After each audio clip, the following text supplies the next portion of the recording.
it was a really good day, busy day. You know, not used to having the schedule that we had yesterday, you know, this time of year because of the signing day being during bowl practice, and so we went from one thing to the next. But it was a great day, absolutely. Is it still a benefit for y'all? I know it presents a lot of challenges, especially doing it the first time, but I imagine you're still in favor of it. I definitely am, you know, for a couple reasons. The biggest, though, being, you know what you have, obviously, by the time you get to January. So you know your exact numbers, and you know who to focus on, and then, you know, I think that it helps you prepare for, you know, the future, you know, because you know what you're getting in December, and you're locking down those spots, and it really helps you in January as you're going to recruit.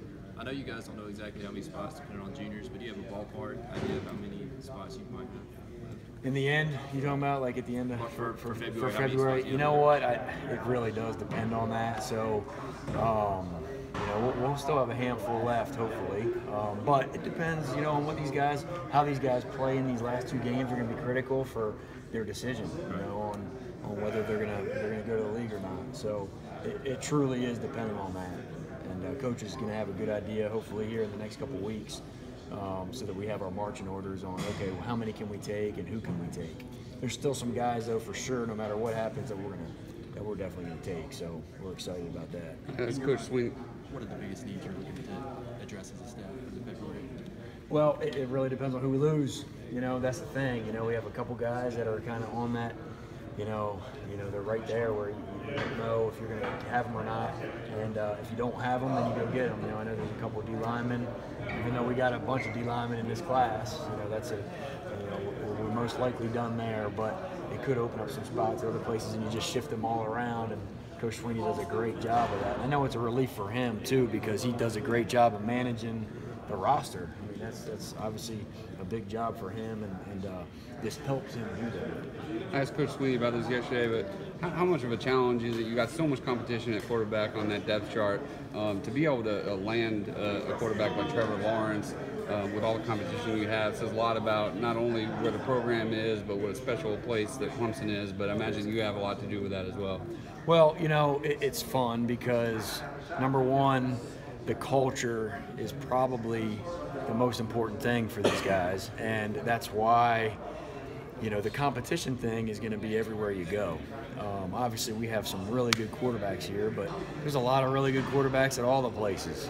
I mean, you can look at Georgia, you can look at Auburn, you can look. I mean, there's really good quarterbacks everywhere you go. So, what I do is I encourage these guys that we're recruiting to don't focus on that as much. I mean, yeah, you got to look at the depth chart. There's no doubt about it, but focus on the more important things like who are you going to be around, what type of culture are you going to be around, and these guys believe in that culture. And you know, I even had a discussion with the guys in my room today just about being who you are. That's the most important thing, and Coach Sweeney says it all the time, but be who you are. Don't try to be somebody else. God has a plan for you, and you just kind of put your head down and you go hard, and you take one day at a time and be who you are, and things will work out how they're supposed to be. I know you guys put out a graphic yesterday of getting the number one player in so many states. Do you guys take pride in that and the ability to go out to different places? Be able to get people? Absolutely. I mean, it says a lot about what we're about here, you know. When you're beating teams like Ohio State for the number one player in their state, I mean, that says a lot of good things. And Jackson Carman only came on campus a couple times. It's somewhat similar to ETN last year. You know, we got on him late. Not that we've been recruiting Jackson for a while, but you know, he was only on campus a couple times. Well, ETN came, and literally after that one weekend, he committed to us, or soon after that one weekend. So, again, it says a lot about the people. And that's the neatest thing about this place is if we can get guys to come on our campus and meet as many people as possible, it's such an advantage because we don't just talk it. People can feel it and sense it and touch it when they get on our campus. And obviously the facilities are kind of the icing on the cake, but we're second to none as far as that's concerned too. So that definitely helps. Tag on top of that, the footprint of the recruiting footprint for this school has grown so much in the last year. It's expanded all across the country at this point. How hard is it as a staff to get out and recruit that massive broad recruiting footprint? Yeah, well, you're right. I think we're getting people from a little bit further away.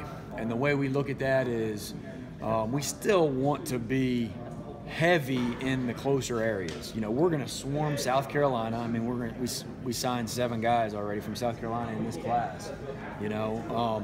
And so you want to hit hard the closer areas, but it doesn't say that we're not going to go out and get guys, especially if they show interest. You know, we're not going to actively, meaning go out there every spring in December and January and just kind of stay out there for weeks in California or even in Texas. But we'll go out there for sure, especially if there's a guy that shows interest in us first.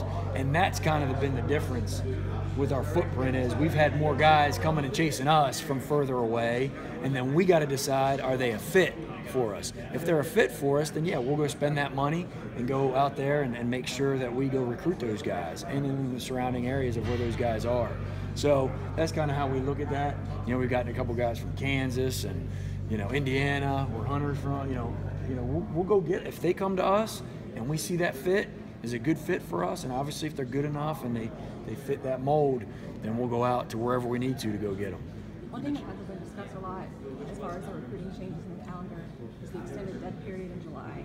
Have you guys talked about, is there an easy answer to look out how to deal with that? Yeah, I mean, we just got to do it later. You know, we just got to do it later, and we haven't talked in detail about that, but it does change our schedule a little bit because we did have it maybe a week or 2 before we're going to have it this year. So I think we're just going to do it a little bit later, maybe right before the guys get back for preseason camp. I want to say, don't have the calendar in my mind right now, but I think it's going to be a little bit later, and that's really it. So that's how we'll handle that one. Looking at the past few years, this upcoming year, how important is your Dabo Swinney camp experience with the recruiting? Well, it's very important, but it's like that every year. I mean, anytime we can get those guys on our campus, that's what we're looking for. And then we're obviously not just evaluating them at their high schools, but we're trying to get them to come here for not just for them to show them around, but so that we can do a proper evaluation on these guys. And you know, anytime, you know, it's becoming a really, really big camp, but we're able to identify the guys that we've invited specifically, so that when they come, that we're really eyes on them and trying to emphasize those guys throughout the practices. So I don't know if that answered your question or not, but I don't know what you're getting at other than it's a big deal. Camp. Another way the prospect can also analyze you guys and how you coach them. Oh, as well. no question. And that's the big thing. Like when we go out to these high schools in the spring and we're watching practice, you know, we're dependent on what the drills they're running from their own coaches. And I'm glad you said that, because that's one of the things we talk about. When you come to camp here, not only are we evaluating you, but you're evaluating us as coaches, because you're running our drill. You're going to run our drills, and you're going to see how we coach. And that's the good thing is I'll put them through all the drills that I do with my guys to see if they truly fit. Texas State, you guys feel like you're close to kind of getting over that hump and really pulling someone out of there? We are, and you know, I think there's so many kids in Texas. There's such a talented pool of guys that, and we're starting to get a few more guys each year that are showing a ton of interest, and guys that are coming out here for unofficial visits on their own. So that kind of gauges the interest right away. If a kid's going to pay for a trip to come out here and watch a game, then we know that they're interested if they're going to spend that money. And then shoot, so we've had more and more of those guys. So we definitely feel like, you know, we're getting closer and closer with that state. Social media has had a big impact on recruiting for years, but it seems like this year more than ever, your commits are really out there kind of recruiting other recruits for you. You know, guys like Mike Jones, Xavier Thomas, and Trevor Lawrence. How much easier does that make your job, especially landing those early commitments? Well, it definitely helps. I mean, you just mentioned some guys that were on the forefront of helping recruit the rest of the class. And these days, that's a big part of it. I mean, we can tell the recruits a million times how special this place is. But when you're hearing it from another prospect that is committed to that place and knowing that that guy could be your teammate potentially, that's a big deal. It's kind of like us coaches. You know, I can tell them, all right, we're going to throw it here versus man, and they're going to listen to you for a while. But then if guys aren't doing as much, if they hear it from their own teammates it kind of comes across as a little bit differently, you know, and sometimes it's more powerful, to be honest with you. So I think that's a big part of it, is the class recruiting each other. And you mentioned the social media part of it. I'm just so impressed with our people here, the Jordan Searles and all those guys that do that social media, that head up that social media. You know, Jonathan Gant does an incredible job. And there's a lot of people that I haven't even mentioned that are just critical in that process. And not just to be the best in the country, but to stay the best for a couple years now. And to be continuing to think ahead of the game. And that's what Jonathan and Jordan and all those guys do. Jeff Fellers, I mean, all those guys do an awesome job of staying ahead of the game. That's hard to do because you can be complacent and just let people catch up to you pretty quickly, and we haven't done that. Tappan said yesterday that Trevor was a really low maintenance recruit. You being his primary recruiter, what was that like from your perspective? I mean, it was incredible, and I told him that several times where, you know, when you have such a high-profile guy, usually when you recruit those guys, you got to really, you're worried, I guess. You know, you get worried because they're getting pulled in different directions. And Trevor was definitely getting pulled from all over the country, all right? But he just stuck to his guns and always asked the right questions and always did the right things that we were asking him to do throughout the recruiting process. And it all comes down to communication. He communicated so well with me, and you know, we were up front with him, he was up front with us, and so it made it so much cleaner. And you know, usually when those guys are that clean, that means they're focused and they're ready to go. And so that's what I'm excited about. You know, I know he's got a million people pulling at him, but he's got those blinders that he can put on, and he just goes to work. And so that's what I see in him as he gets here, you know, and kind of carries over from that process. It was the same way with Deshaun. Yeah, he's a big five-star guy, but when he comes in here, he's going to start off at the bottom of the depth chart. What do you expect from him in the spring? How early do you think he can come in and compete for snow? Well, I definitely think he's going to get an opportunity right away, just like all the guys did in preseason camp this past year. You know, so it's the same deal. We preach from day one, you have to earn it, and you know he's going to have to earn it. And he's got a special talent. And but I got a lot of guys that got special talent, so it's going to be fun to watch.